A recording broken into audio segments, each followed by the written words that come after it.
Good morning, fellow hikers. Thought I'd take a break from sewing today. It's around lunchtime, and figured I'd come out in the woods and do a little stick stove demonstration. Have a cup of tea with y'all.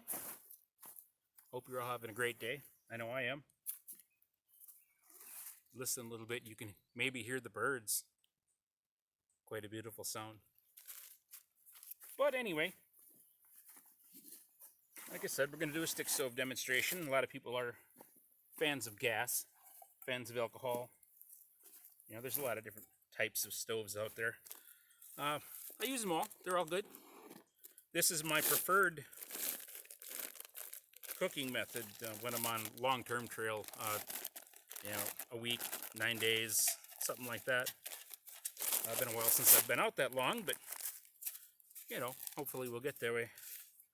This is a stick stove I made. This is made from a pint paint can and a quart paint can. I found the instructions on the internet, of course, and made a few modifications of my own because I can't leave anything alone. Yeah, I got to make it a little bit better.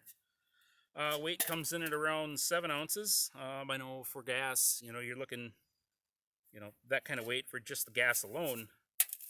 And this guy here, that's about all you carry. Downside is your base weight never changes, but it's all good. I like to carry a little bit of birch bark or some sort of tinder in a waterproof bag. A lot of people complain that they're hard to get going and this and that, and that's a good little tip and trick to get you past that. Really all you need is a pile of sticks, obviously, stick stove. So right here, they're free. You don't have to carry them in. You don't have to carry them out. Sit and break them up. I always tell the kids when they're out looking for firewood for these little guys, tell them go hunt down the snappy sticks. If they don't snap, they're not worth throwing in there. So that's kind of a little game they play. They look for the snappy sticks. And have for years. It's a good little way to get the kids involved. And of course, they want to play in the fire. So when you're done cooking or whatever and you want to supervise them and let them play in it, they can sit and play with it a little bit and kind of get a feel for future when they get out in the woods and by themselves and get to enjoy time with their kids. That's what it's all about for me, is being able to pass it on down. Not getting out as much as I'd like I said, but it is what it is.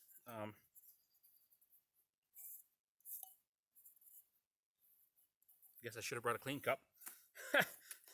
So, anyway, the stick stove. I carry a lighter. Love my Bic lighter. Can't beat it. I like to wrap it in paper, like you probably saw. Store it inside the stove. This kind of doubles as a rattle stopper, and it also gives you a little bit of emergency tinder. Keep it dry. This is probably in your pack somewhere, so it's not going anywhere. A lot of people complain they're hard to start. I've never had that problem.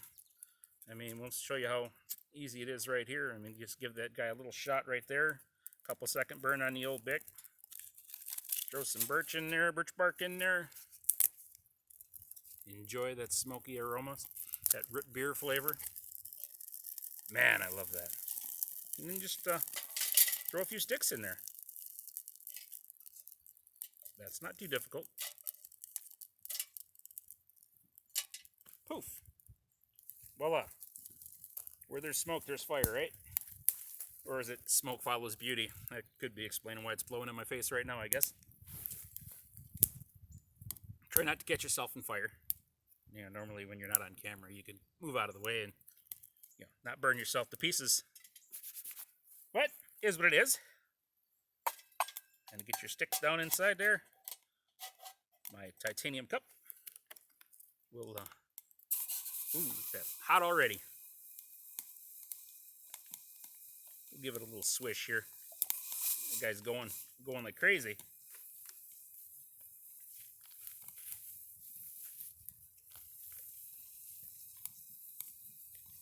I know I brought a hot pad. Nope, apparently not. Okay. See if we can get that off there without catching our paper on fire. Oh, here it is.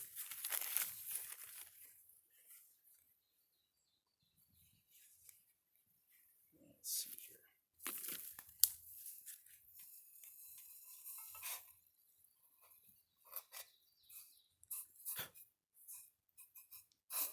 Not do it without catching my paper on fire. Got to be able to laugh at yourself, right? Oh, hey, look at that. We got some extra fuel. We're having fun, though. That's the main thing. All right. Maybe next time we'll think this through a little bit better. Get our fresh spring water just filtered down the spring down the way, right? Fill that guy up there like so. Like I said, we're going to have a cup of tea. You know. A little cup of green tea. You can see it's still going like crazy. These work by a downdraft. It sucks the flame down, and through these vent holes, it lets air up through. This is a double-walled system. And the holes inside around the top allow the wood gas to vent up and create those plumes of heat, which is what really, really sends it over the top and gives you that extra hot burn. So if you carry a few little dry sticks with you, I mean, you don't need many, just enough to kind of get the first initial charge going, and you get the charcoal in there. They're pretty easy to go and get going, and I don't know, in my opinion, not really too much more hassle than gas. In my opinion, a lot more hassle than alcohol. Alcohol is kind of a love-hate deal. The old beloved cat food can stove or the Coca-Cola dime stove. Not my favorites, but they do work. Probably out of all of them, this is my favorite. I'm a big fan of renewable resources, and you know, this thing can be used. I've used it as a smudge to keep the no-see-ums and the mosquitoes out of camp. Like I said before, you can use it as entertainment for the kids, you know, supervised, of course, and you get a little campfire action. And these are allowed in so many spots that you know, you can't have a campfire because this is considered a stove by national park regulations, so they're not restricted, and they work really, really good. I mean, my water's already getting nice. You know, I haven't done more than a couple of handfuls of sticks. Let me throw a few more in there. We'll get it roasting. So it's kind of a good day to just kick back. The temperature's about right. It's finally greening up here in northern Wisconsin. Fire danger's been kind of crazy for the last couple of weeks. It's been kind of dry. We went from snow to like 80 degrees and everything dried out, and then we got a thunderstorm and everything greened up. It's really quite beautiful now. Trees are leafing out. Definitely time to get out there and enjoy some trail time. I was hoping to get out there before the bugs got out, but there's a few mosquitoes around, but not too many yet. Sure hope you can hear those birds. What a wonderful sound.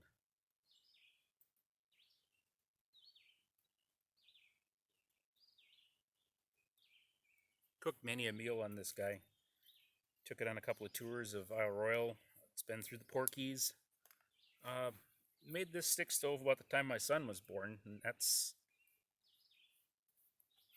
over 10 years ago this guy's been running. Cooked a lot of food. Works great on those Knorr meals. Works great for, you know, dehydrated foods, cooking rice, noodles, just about anything, because it's a stove and you don't have to worry about running out of fuel if you've got your gas allotment set out, and it takes a little bit extra to cook it, and you got a gas stove. You're kind of in a bind if you didn't leave yourself an extra, you know, can of gas or something like that. But this guy here, he's just ready to go. And my waters are already hot enough for the tea. It's starting to brew. I don't know how long it's been. It's been probably 5 minutes since we got it started, but you know, another advantage to it when you're on the trail a long time, and just about any long distance hiker will probably tell you the odor starts to get a little bit much. So it gets a little bit of that smoky flavor on you and kind of gets you refreshed and renewed, and you get that Northwoods deodorant, smoky flavor. You smell more like a piece of jerky than, something else.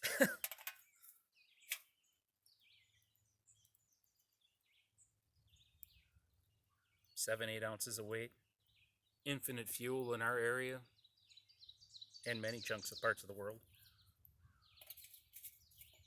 One thing with them, if you cook a lot of food, I don't know if the camera can see that or not, but you're getting a lot of really good action right now here with the wood gas. It's getting the prime there. It's the wood's getting cooked down to a charcoal, and the gas is boiling off, and I get that second little boost in there.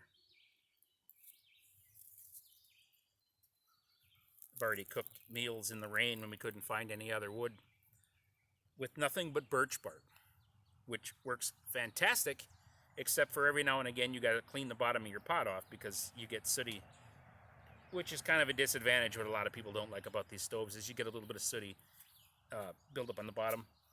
Trick for that is you take your ashes when you're done and they're burned out and they're cool, and then you can dump them out, and you mix a little slurry with water and scrub your pot down a little bit, give it a little rinse of water, throw it back in your stuff sack for your pot. Now, this is my stove stuff sack, but these are available on jasonponsedge.com as well as our Etsy shop. You can contact us through Facebook, and we make these custom sizes. Our custom work I never charge extra for, as long as it's not a major deviation from a stock product. Like I said, this is our round bottom cook pot sack. Make tent sacks, sleeping bag sacks, whatever you need. This is made from 1 ounce Dyneema. Waterproof, water resistant, durable. Here's another one of our products. This is 0.51 red dyed 5x9 bag, and this makes a fantastic tinder bag. You can stuff it full, roll it down a little bit, and you've got enough tinder in there for at least one good charge, or two if you're cautious. Using your woodman skills. Well, there we have it. We've got the tea all brewed up. Yeah, a little intelligence, and the handle's not even overly hot this time. So, quick and dirty. And then while you sit and enjoy your tea, you get a little bit of smoke, like I said, to keep the mosquitoes away. Then, of course, you need to practice fire safety. Dispose of your ashes in a very safe way.